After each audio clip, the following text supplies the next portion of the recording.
Começando agora o exame físico dos reflexos, antes de iniciar o exame propriamente dito, é importante que vocês entendam o que é um reflexo, para que assim consigam interpretar as respostas achadas e com isso topografar onde é que está provavelmente a lesão, caso haja alguma alteração do reflexo. Então, por exemplo, reflexos tendinosos profundos. Vamos dar um exemplo aqui do reflexo patelar. O reflexo, primeiro, ele tem que ter um estímulo. Esse estímulo vai ser captado, tá? E vai ser levado essa informação pela via aferente. No caso aqui, pelas fibras aferentes, tá? Pelas fibras sensitivas do nervo femoral. Vai levar essa informação até o centro de controle. O centro de controle vai interpretar essa informação e vai mandar uma ação pela via eferente. No caso, pelas fibras motores do próprio nervo femoral, que vai mandar uma informação e essa informação, ao chegar no órgão efetor, no caso os músculos do quadríceps, vai desencadear uma resposta. Qual é a resposta que vai ter? A extensão da perna. Então é assim que funciona um reflexo normalmente. Nós temos a via aferente e a via eferente. E o reflexo é involuntário porque o centro de controle, tá? Que é quem interpreta a informação e manda uma resposta, ele não ascende para o córtex. Ou seja, nós não temos uma interpretação cortical disso. Acontece sempre na região subcortical, seja no tronco encefálico ou seja na própria medula. Isso faz com que o reflexo seja involuntário, tá? Então, isso é muito importante porque faz com que o reflexo seja rápido e também é muito importante para o nosso exame porque o exame do reflexo ele é muito objetivo, haja vista que o paciente tem um menor controle voluntário sobre ele. Entendido o que é um reflexo, vamos entender como ele se comporta nas lesões centrais e nas lesões periféricas. Primeiro, nas lesões centrais, nós temos o neurônio motor superior e a gente percebe que ele não faz parte do reflexo, tá? Porque o reflexo é a via aferente e a via eferente. Então, apenas o neurônio motor inferior é importante para que haja o reflexo. Só que o neurônio motor superior, ele modula o reflexo. Tudo bem? Ele modula o reflexo para que tenha uma resposta normal. Se nós temos uma lesão no neurônio motor superior, a gente perde essa modulação do reflexo. E isso a gente disse que nós temos um sinal de liberação. Nós temos a liberação desse reflexo. Então, se a gente tiver uma lesão no neurônio motor superior, nós vamos perder a modulação dele para o reflexo, tá? E o neurônio motor inferior vai ficar hiperativo, porque perde essa modulação. Então, se a gente tem uma lesão no neurônio motor superior, nós temos a liberação do reflexo, tá? E esse reflexo vai ficar hiperativo, nós vamos ter uma hiperreflexia. Por isso que nas síndromes piramidais do neurônio motor superior, tá? Em lesões centrais, nós temos uma hiperreflexia, porque nós perdemos essa modulação do reflexo. Agora, nas lesões periféricas, tá? Você vai ter uma lesão nos próprios constituintes do reflexo, que é importante que haja essa integridade para que o reflexo aconteça. Então, se nós temos uma lesão aqui no neurônio motor inferior, seja nas fibras sensitivas, motoras ou no próprio nervo em si, nós vamos perder o reflexo, tudo bem? Então, nós vamos perder o reflexo. Dito isso, nós vamos ter ou uma hiporreflexia ou uma reflexia. Então, com isso, interpretando o nosso reflexo, se está exaltado, se tem uma hiperreflexia, se tem uma hiporreflexia ou se está normal, nós conseguimos topografar se estamos tratando de uma lesão central ou se estamos se tratando de uma lesão periférica. Isso é muito importante que vocês saibam para que consigam interpretar os achados do exame. Falando agora um pouco da semiotécnica para a realização do exame, é imprescindível que a gente tenha um martelo de reflexo. Existem vários tipos no mercado. Além de você ter um martelo de reflexo, é importante que o paciente esteja relaxado o máximo possível na área que a gente vá para pesquisar o reflexo, haja vista que contraturas vão diminuir a resposta do reflexo. Outra coisa é importante sempre que quando a gente testar o reflexo de um lado, a gente teste sempre a simetria, tá? Com o lado homólogo, para que a gente consiga identificar se há assimetrias do reflexo. A gente, além de ver a simetria, tem que entender a amplitude do reflexo, e com isso a gente usa a escala de gradação em cruzes, tudo bem?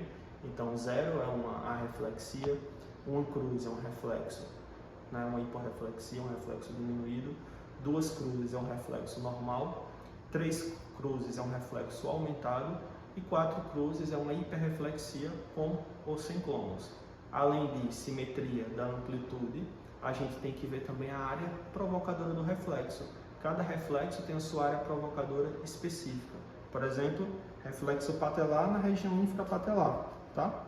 Se eu estou estimulando uma região distante da infrapatelar, por exemplo, a região tibial mais inferior, e está desencadeando o reflexo patelar, quer dizer que eu tive uma ampliação da área provocadora. E isso é um sinal também de liberação piramidal, tá? De síndrome do neurônio motor superior. Com isso, a gente consegue realizar agora o exame dos reflexos tendinosos profundos, começando com os reflexos dos membros superiores. Iniciando agora o exame dos reflexos tendinosos profundos dos membros superiores, o primeiro reflexo que a gente vai testar é o reflexo bicipital ou do bíceps braquial. Para esse reflexo, o paciente pode estar sentado ou deitado, tá?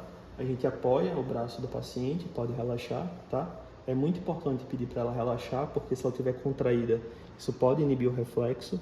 Com o nosso polegar, a gente palpa o tendão do bíceps, aqui na fossa cubital anterior. Quando a gente palpa o tendão do bíceps, a gente vai percutir diretamente em cima do nosso dedo, tá? Não no tendão, em cima do dedo. A gente percute. A resposta normal que a gente percebe é essa, uma ligeira flexão do antebraço. Lembrando, a gente está avaliando o nervo músculo cutâneo, tá? A raiz de C6, e o músculo efetor é o músculo bíceps braquial. O próximo reflexo tendinoso profundo do membro superior é o reflexo do tríceps braquial ou tricipital. Para esse reflexo, tá? A gente coloca o braço do paciente dessa forma aqui, apoiado, tá? Formando um ângulo de 90 graus. A gente palpa a região do tendão do tríceps e a gente percute diretamente em cima do tendão. Dessa forma. Relaxa. A resposta que a gente quer encontrar é essa, uma leve extensão do antebraço, que é a função do tríceps, causar essa extensão do antebraço. Estamos avaliando aqui o nervo radial, tá? O músculo tríceps e a raiz de C7, tá? O próximo reflexo é o reflexo braquiorradial ou estilo radial. Para isso a gente coloca aqui a posição, né, da mão neutra, tá? Na semipronação. A gente palpa o processo estiloide do rádio e a gente vai percutir diretamente, aproximadamente 2 dedos acima do processo estiloide do rádio, tá? Relaxa.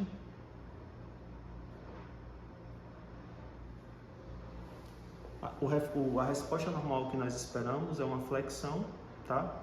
Do antebraço com uma leve supinação. Isso porque a gente está testando o músculo braquiorradial, que também tem essas funções. Então, esses são os 3 primeiros reflexos dos membros superiores. Agora, para testar os reflexos tendinosos das mãos, tá? Nós temos 3 manobras. A gente vai testar os flexores dos dedos. A primeira manobra é a manobra de Wartenberg, tá? A gente coloca o nosso dedo indicador e médio sobre os dedos da paciente, tá? Aqui próximo da falange proximal, e a gente percute sobre os nossos dedos. A resposta que a gente encontra é a flexão dos dedos. Essa é a primeira manobra. A segunda manobra é a manobra de Hoffman, tá? Manobra de Hoffman, a gente pega aqui, ó, e vai fazer uma fricção para baixo, tá? Nós temos a flexão dos dedos da paciente, manobra de Hoffman. E a terceira manobra é a manobra de Trummer, tá? Deixamos aqui assim. A gente pega aqui, ó, tá? A região da falange distal com a falange média, no dedo médio, e a gente vai fazer não a fricção para baixo, só que para cima agora, ó. Com isso nós temos a flexão dos dedos. Então nós temos essas 3 formas de testar os reflexos flexores dos dedos. Manobra de Wartenberg, Hoffman e Trummer. Iniciando agora os reflexos tendinosos profundos dos membros inferiores, o primeiro reflexo que a gente pode testar é o reflexo patelar. Aqui na região patelar, na região infrapatelar, a gente palpa o tendão patelar, tá? E a gente faz uma percussão direta sobre esse tendão.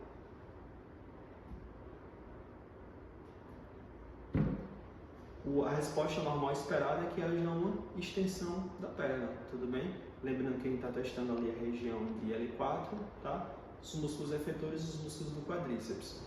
Aqui nós também podemos usar as manobras facilitadoras dos reflexos, como a manobra de Jędrzyk. Pode fazer assim, por favor? A manobra consiste em a gente realizar uma contração ativa de uma musculatura distante da que a gente está avaliando no reflexo, e isso ajuda que o paciente tenha um menor controle voluntário do reflexo, tá? Que o reflexo ele fique mais liberado, tá? Então, tudo bem? Manobras facilitadoras do reflexo. Pode ir. O próximo reflexo tendinoso dos membros inferiores é o reflexo do adutor da coxa. Então, o paciente em leve abdução aqui da coxa, nós vamos palpar com nossos dedos o tendão do adutor maior e nós vamos percutir indiretamente sobre os nossos dedos, tá? Não diretamente sobre o tendão. A gente palpa e percute. O que a gente espera é que haja uma leve adução da coxa, né? Essa é a resposta esperada, tá? Aqui a gente está vendo o nervo ciático, a integridade dele. O próximo reflexo é o reflexo de Aquileu ou do tríceps sural, tá? Para realizar esse reflexo tem algumas maneiras. O paciente pode estar sentado, tá? Lembrando, quando a gente vai avaliar esse reflexo, a gente faz uma leve dorsiflexão do pé e percute diretamente na região do tendão de Aquileu, tá? A resposta esperada é uma flexão plantar. Tudo bem? Lembrando, a gente está avaliando a raiz de S2, os músculos efetores, o gastrocnêmio e o sóleo. Outra forma clássica de a gente testar o reflexo de Aquileu é o paciente nessa posição, tá? Então a gente faz uma dorsiflexão leve do pé, tá? E vai percutir aqui diretamente no tendão de Aquileu.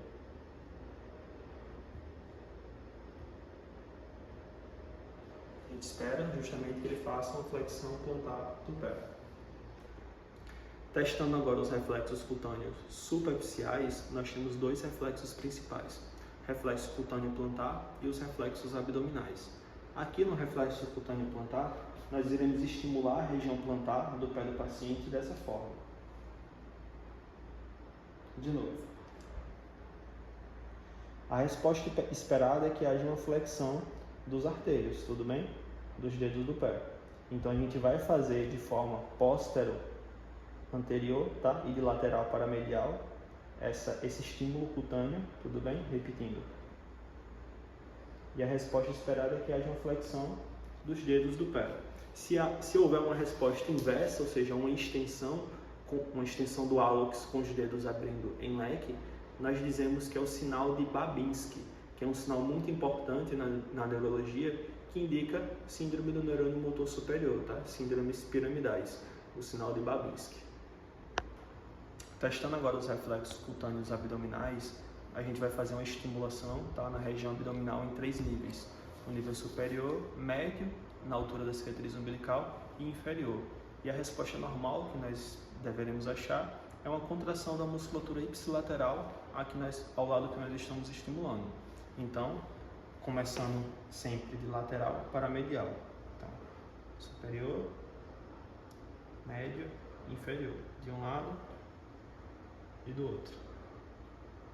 A gente percebe que há uma contratura da musculatura ipsilateral, puxando levemente a cicatriz umbilical para o mesmo lado, tá?